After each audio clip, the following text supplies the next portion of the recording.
Hidup berkelimpahan, berarti, hidup penuh dengan kebahagiaan, kesejahteraan, kedamaian dan dalam kehormatan, serta keharmonisan. Untuk mencapai hidup berkelimpahan, tidak semua orang bisa, namun tidak ada yang mustahil di dunia ini. Ketika kita mau mengusahakannya dan tahu rahasianya, kita akan mampu menciptakan keajaiban-keajaiban dalam hidup. Rahasia bagi yang ingin mencapai keberlimpahan, adalah memahami cara kerja hukum alam semesta. Ada 12 hukum alam semesta yang mesti kita adopsi dalam hidup kita. 1. Hukum kesatuan. Segala sesuatu di alam semesta ini saling terhubung. Yang mengajarkan kita, bahwa dalam kehidupan ini segala sesuatu memiliki akar yang sama, sumber yang sama, dan energi yang sama. Hukum ini membantu kita untuk memahami, bahwa kita hidup di dalam dunia, di mana kita semua saling berhubungan atau menyatu.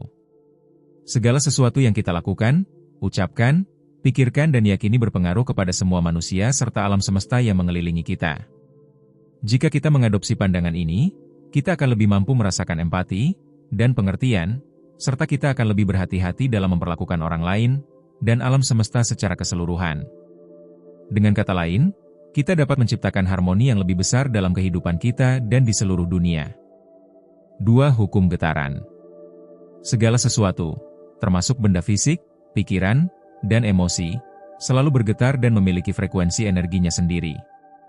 Prinsip utamanya adalah, bahwa getaran yang sama akan menarik getaran yang sama, sehingga pikiran dan emosi positif dapat menarik hasil yang positif, sementara getaran negatif dapat menarik hal-hal yang kurang diinginkan.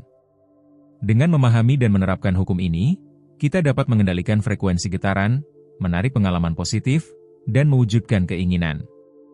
Baik melalui meditasi, afirmasi positif. Meningkatkan getaran adalah kunci untuk membuka kehidupan yang penuh sukacita, kelimpahan, dan kepuasan spiritual. Ingatlah bahwa kita adalah pencipta realitas kita. Dengan menyelaraskan diri dengan getaran yang lebih tinggi, kita tidak hanya meningkatkan kualitas hidup, tetapi juga berkontribusi pada energi kolektif alam semesta. Rangkulah kekuatan hukum getaran, dan saksikan hidup kita bertransformasi dengan cara yang tak pernah dibayangkan sebelumnya. 3. Hukum korespondensi. Hukum korespondensi menyatakan bahwa ada hubungan cerminan antara alam semesta, makrokosmos, dan diri kita sendiri, mikrokosmos. Prinsip ini dirangkum dalam ungkapan, seperti di atas, begitu juga di bawah, seperti di dalam, begitu juga di luar. Ini berarti terdapat harmoni, keselarasan, dan korespondensi antara alam fisik, mental, dan spiritual. Sederhananya, tidak ada pemisahan karena segala sesuatu, termasuk kita, adalah pikiran. Satu-satunya perbedaan adalah laju getarannya. Pola yang sama diekspresikan di semua alam eksistensi, dari elektron terkecil hingga bintang terbesar, dari alam fisik yang terlihat hingga alam spiritual yang tak terlihat. 4. Hukum tarik-menarik. Pikiran positif atau negatif seseorang dapat menarik pengalaman positif atau negatif ke dalam hidupnya. Hal yang serupa menarik hal yang serupa. Di mana pikiran dan perasaan dianggap sebagai energi yang kuat. Konsep ini berpendapat bahwa apa yang seseorang fokuskan dalam pikiran dan perasaannya, baik secara sadar maupun tidak, akan terwujud dalam kehidupannya. Konsep ini dipopulerkan oleh Rhonda Byrne dalam The Secret. Orang yang menganut konsep ini, biasanya menggunakan teknik seperti visualisasi, afirmasi, dan bersyukur, untuk menarik keinginan mereka, seperti kekayaan atau kebahagiaan. 5. Hukum tindakan atau aksi. Hukum ini menyatakan bahwa kita harus mengambil tindakan nyata untuk mewujudkan keinginan, harapan, atau tujuan kita. Dengan kata lain, berharap saja tidaklah cukup, kita perlu mengambil langkah-langkah konkret untuk menciptakan perubahan dalam hidup. Selain mengambil tindakan yang sejalan dengan impian kita, hukum tindakan juga mengajarkan pentingnya konsistensi dan ketekunan. Kita perlu terus-menerus mengambil tindakan positif dan berupaya meningkatkan diri setiap hari. Tidak ada jaminan bahwa segala sesuatunya akan berjalan mulus atau berhasil pada percobaan pertama. Tetapi dengan tetap bertindak, memperbaiki diri, dan tidak menyerah, semesta akan terus merespon dan membantu kita mencapai tujuan. 6. Hukum perubahan energi. Hukum alam semesta ini menyatakan semua manusia memiliki kemampuan untuk mengubah kondisi-kondisi yang terjadi dalam kehidupannya. Bahwa segala sesuatu, termasuk pikiran, emosi, dan tindakan, adalah energi yang dapat diubah. Dengan menyadari bahwa kita memiliki kendali atas energi yang kita pancarkan, kita dapat belajar untuk mengubah energi negatif melalui pikiran dan emosi positif. Kita harus mampu merancang perubahan dan mengubahnya menjadi kesempatan untuk menjadi lebih baik, lebih sukses, dan lebih berhasil. Tantangan yang muncul dalam menjaga vibrasi positif adalah kesempatan untuk belajar dan tumbuh. Dengan langkah praktis seperti meditasi, doa, dan kesadaran penuh, kita dapat terus berada di jalur yang seimbang dan penuh kedamaian. 7. Hukum sebab akibat. Kita pada umumnya mendapatkan apa yang kita tanam, dan menuai apa yang kita tabur dalam hidup.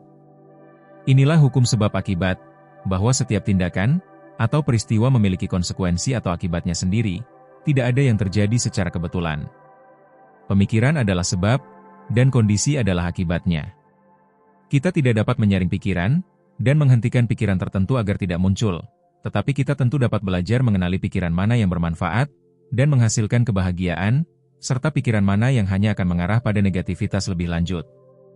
Lakukan hal-hal yang kita nikmati, berada di sekitar orang-orang yang membuat gembira, merasa termotivasi untuk bangun di pagi hari, dan menjalani rutinitas harian.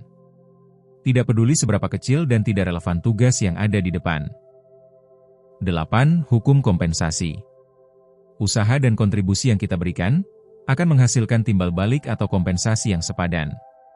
Kata-kata memang kuat, tetapi perasaan dan struktur keyakinan kitalah yang sebenarnya mendorong kemampuan untuk mewujudkannya. Ini adalah perpanjangan dari hukum sebab akibat, di mana balasan tidak selalu datang secara langsung, atau dalam bentuk yang sama persis, tetapi dalam bentuk yang seimbang. Kunci untuk mengaktifkan hukum kompensasi adalah tulus dan ikhlas.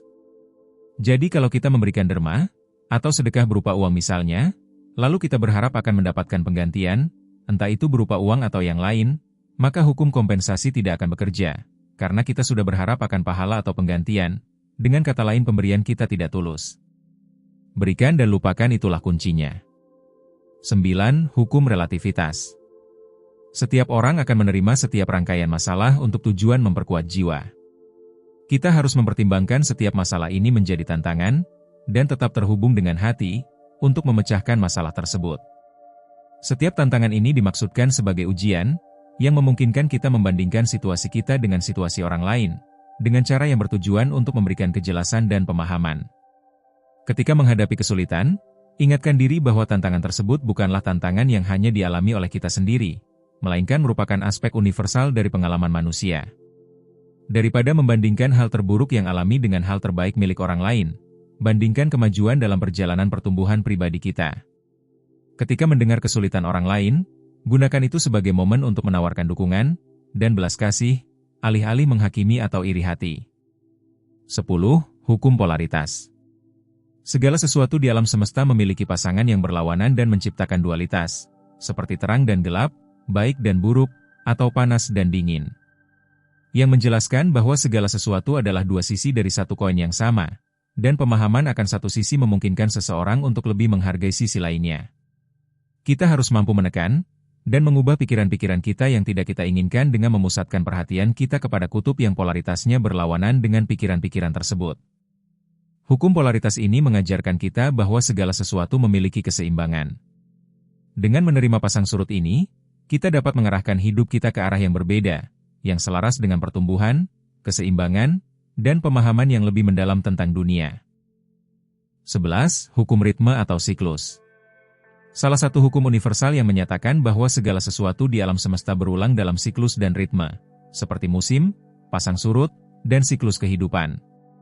Kita harus terus berusaha untuk bisa masuk ke dalam kesadaran jiwa tenang, kita harus terus, dan tetap berusaha mencapai keseimbangan sebaik mungkin, agar bisa mengalir mengikuti siklus, dan pola energi di alam semesta. Karena irama akan selalu menjadi bagian dari kehidupan. Hanya mereka yang memiliki kapasitas sebagai masterlah, yang mampu bangkit di atas bagian-bagian negatif dari suatu siklus, dengan tidak pernah membiarkan dirinya terlalu gembira, atau membiarkan pikiran-pikiran negatif memasuki kesadarannya. 12. Hukum gender. Hukum gender terwujud dalam segala hal sebagai energi maskulin dan feminin. Hukum ini menyatakan bahwa kedua energi ini penting bagi penciptaan, dan keseimbangan alam semesta. Hukum ini tidak hanya berlaku untuk gender fisik, tetapi juga untuk energi di dalam diri kita semua. Di dalam diri ada dua kekuatan, yang satu bergerak maju, tegas, penuh aksi, yang merupakan energi maskulin. Yang satu menerima, mengalir, penuh kasih, inilah energi feminim. Dan keduanya bukanlah bertarung, melainkan menari bersama. Keseimbangan bukan memilih salah satu, tapi menyatukan dua sisi kekuatan itu dalam kesadaran. Kapan kita diam, kapan kita bergerak, semua butuh harmoni. Terima kasih sudah nongkrong di video ini. Sampai jumpa di video selanjutnya. Bertindaklah dengan cinta. Mengalirlah dengan arah.